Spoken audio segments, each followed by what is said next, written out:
Bonjour tout le monde et bienvenue dans cette nouvelle exploration. Alors préparez-vous parce qu'aujourd'hui on s'attaque à un sujet qui est fascinant, parfois un peu complexe, mais vraiment absolument fondamental pour comprendre notre société. On va se plonger dans le livre du psychologue Hans G. Eysenck qui s'appelle L'inégalité de l'homme. En fait, ce texte explore une tension qu'on ressent tous un peu, le conflit entre, d'un côté, nos politiques sociales très idéalistes et de l'autre, la réalité de notre biologie humaine. Notre but ici, ce n'est surtout pas de juger, mais vraiment d'examiner ce que la littérature scientifique nous dit sur ce sujet un peu sensible. Allez, c'est parti.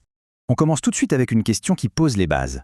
Face à toutes les différences qu'on observe entre les gens de tous les jours, on est en droit de se demander, est-ce que cette inégalité humaine, c'est juste une pure invention politique, un truc construit de toutes pièces qu'on pourrait effacer d'un coup de baguette magique, ou bien est-ce que ça plonge ses racines dans une réalité biologique qu'on ne peut pas ignorer ?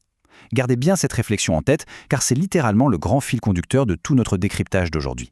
Bon, jetons un petit coup d'œil à notre feuille de route. On va avancer en 5 étapes. 1. La science face aux préjugés sociaux. 2. Biologie et nature humaine. 3. Les traits innés en action. 4. Le débat historique sur l'inégalité. Et pour finir, le point 5. Une société scientifiquement ordonnée. On attaque donc la première étape, la science face aux préjugés sociaux, avec une petite introduction à notre auteur, Hans G. Eysenck. Quand on parle de réformer l'école ou d'améliorer la mobilité sociale, on a très souvent tendance à s'appuyer sur des idées purement environnementalistes. En gros, on se dit que seul le milieu dans lequel on grandit compte. Mais dans son livre « L'inégalité de l'homme », Eysenck nous dit « Attendez une minute ». Pour lui, nous sommes des organismes sociaux, oui c'est sûr, mais d'abord et avant tout des organismes biologiques. Il avance que si on veut vraiment bâtir des structures sociales qui tiennent la route, il faut arrêter de créer des politiques basées sur ce qu'on aimerait que les humains soient pour enfin regarder ce qu'ils sont réellement. Et là, il faut bien préciser d'où il parle. Hans J. Eysenck, ce n'est pas du tout un philosophe ou un politicien qui donne son avis au doigt mouillé, c'est un scientifique pur et dur. Né à Berlin en 1916, il a passé son doctorat à l'Université de Londres en 1940, où il est devenu un éminent professeur de psychologie. En fait, toute sa carrière, ses travaux très connus sur la personnalité, tout ça repose sur de la vraie recherche empirique et sur des statistiques. Donc quand il parle d'inégalité, il ne sort pas ça de ses préjugés, mais de décennies d'analyse de données psychométriques. Ce qui nous amène tout naturellement à notre deuxième partie, biologie et nature humaine. On va remonter aux fondements évolutifs de notre espèce. Pour bien comprendre sa pensée, il faut réaliser que pour lui, on a été façonné par des millions d'années d'évolution et souvent dans des conditions extrêmes. Et notre arme secrète, c'est notre cerveau. Plus précisément, le néocortex. C'est littéralement ça qui a tout changé pour nous. Toute notre culture, notre intelligence, notre capacité à ne pas nous faire manger par des prédateurs, tout repose là-dessus. Ça veut dire que notre intelligence, ce n'est pas un concept abstrait flottant dans l'air. C'est un trait physique et biologique très concret, ancré dans l'évolution. Et c'est là qu'on arrive à une logique vraiment implacable. L'évolution, par définition, ça fonctionne par la sélection naturelle, non ? Eh bien, pour que la nature puisse sélectionner les individus les mieux adaptés, il faut absolument qu'il y ait déjà à la base des différences entre eux. Et ces différences doivent être génétiques.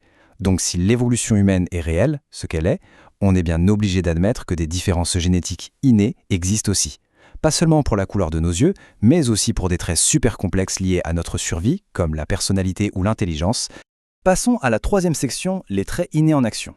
Et pour illustrer ça, on va regarder une étude assez incroyable de Derek Rix sur les pleurs de bébés.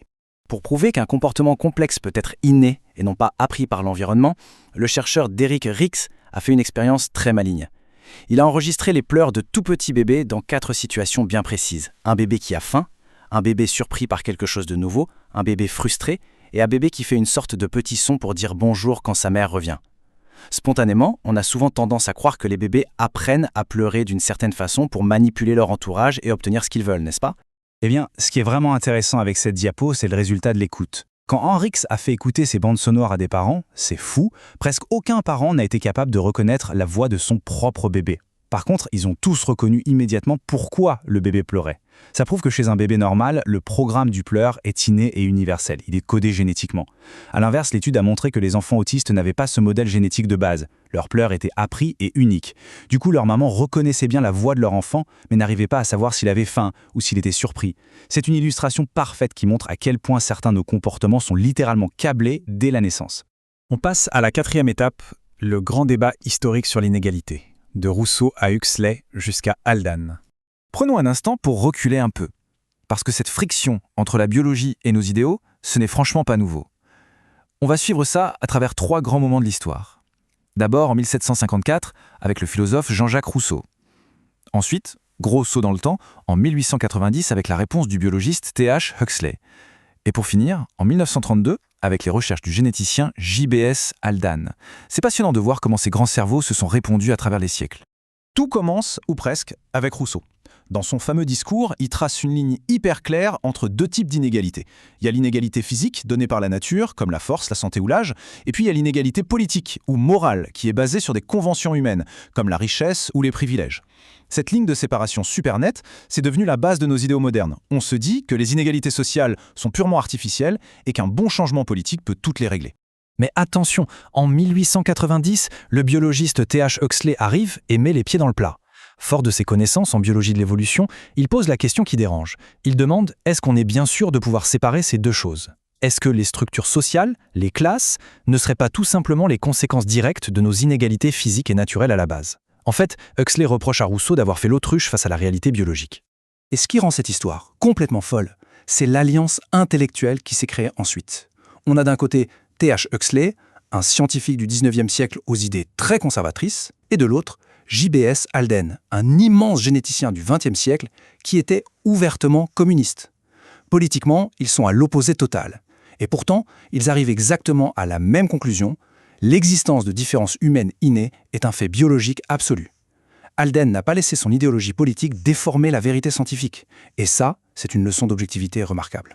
Ce qui nous amène à notre 5e et dernière section, une société scientifiquement ordonnée et l'importance de reconnaître cette diversité innée.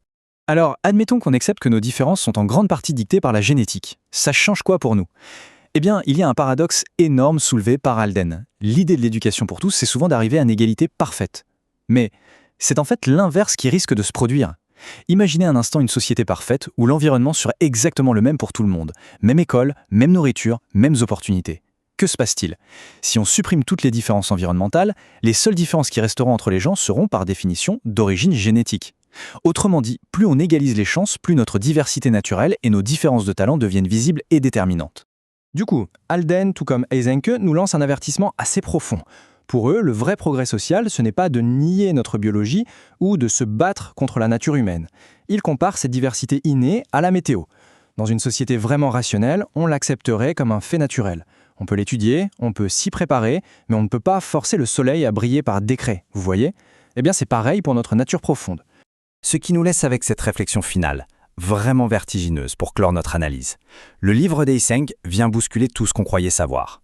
Est-ce qu'on doit continuer à poursuivre l'idéal de justice uniquement en essayant de manipuler notre environnement social, ou bien est-ce que la vraie justice ne passerait pas plutôt par une acceptation totale, scientifique et lucide de notre incroyable mais inégale diversité biologique ?